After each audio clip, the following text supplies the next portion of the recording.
An air handling unit is, well, a big metal box, but it is a very, very smart box. Its whole job is to take air in, treat it, heat it, cool it, filter it, maybe even humidify it, and then push it all throughout the building. It's really the heart and soul of any central air conditioning system. Now, you've probably never actually seen one up close, and that's totally by design. These things are workhorses, and they're usually tucked away where no one can see them. We're talking rooftops, deep down in basements, or even on entire floors that are just dedicated to mechanical equipment. It's super common to find a bunch of AHUs in one building, each one serving a specific zone, like, say, the East Wing or floors 1 through 10. Okay, so we know it's a big metal box that's hidden away somewhere, but what's actually happening inside of it? Let's, metaphorically of course, pry this thing open and take a look at the key parts that make an AHU tick. First up, you've got the housing itself, the casing. It's insulated to keep all that heating and cooling energy from escaping. And right at the entrance, where the air comes in, you find these things called dampers. The best way to think of them is like controllable gates. They're just a set of metal blades that can rotate to be wide open, completely shut, or anywhere in between, giving you really precise control over how much air gets into the system. Next, the air hits the first line of defense for air quality, the filters. It has to pass through a whole series of them, and each one gets finer and finer. You have panel filters that catch all the big stuff like lint and hair. Then you've got bag filters that grab the finer dust that might make you sneeze.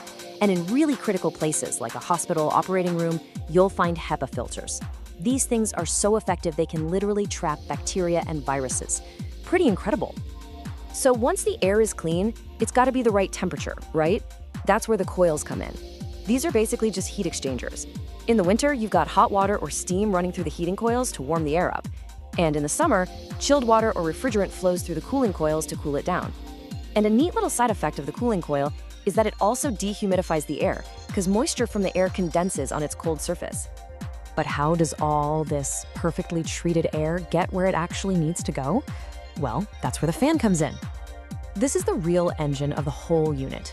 It's a massive, powerful blower that pulls that outside air through the dampers, the filters, and the coils, and then forcefully pushes that fresh, conditioned air into the building through a huge network of ducts. So we've met all the key players inside the box. Now let's put it all together. Let's trace the journey of a single particle of air as it makes its way through this entire system from start to finish. It's actually a really simple but super efficient process. First step, intake. The AHU sucks in a mix of fresh outside air and some return air from inside the building. Step 2, filtration. It immediately gets cleaned by the filters. Step 3 is temperature control. It flows over those heating or cooling coils. Step 4, supply. The big fan pushes this clean, conditioned air out into the building.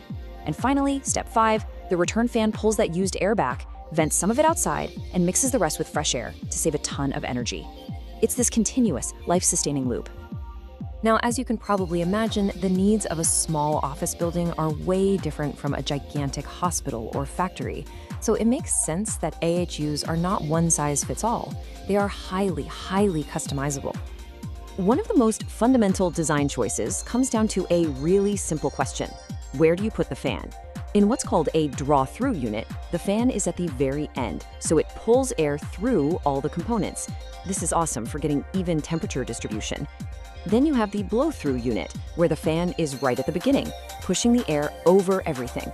This setup often makes the whole unit more compact. And it goes way beyond just fan placement. The units themselves come in different flavors. You have packaged AHUs, which are these all-in-one, plug-and-play systems, perfect for your standard medium-sized building. Then there are modular units. These are custom-built in sections for huge, complex places like hospitals or shopping malls, giving them incredible flexibility. And for places where hygiene is absolutely critical, like labs, you get these double-skin units that have superior insulation. But here's where modern AHUs get really smart: saving energy. See, instead of just throwing away all that nicely conditioned air from inside, they use these clever energy recovery systems.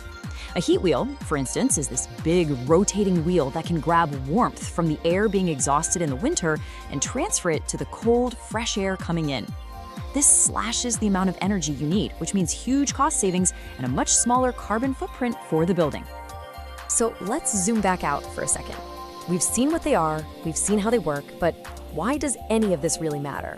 What's the real-world impact of these giant hidden machines? get a load of this number. It's pretty staggering. Study after study shows that most of us spend about 90% of our time indoors. That is a huge amount of time, and it means the quality of the air we breathe inside has a massive direct impact on our health and our well-being. And this is exactly where a modern, well-maintained AHU becomes an absolute game changer. It delivers 3 huge benefits. First, our health, by literally cleaning the air of pollutants that can make us sick. Second, our comfort, by keeping the climate inside stable and pleasant, which can actually make us more productive. And third, the health of the planet, by using those smart energy-saving tricks to cut down a building's energy use. When you really think about it, the air handling unit isn't just another piece of machinery. It truly is the heart of the whole system.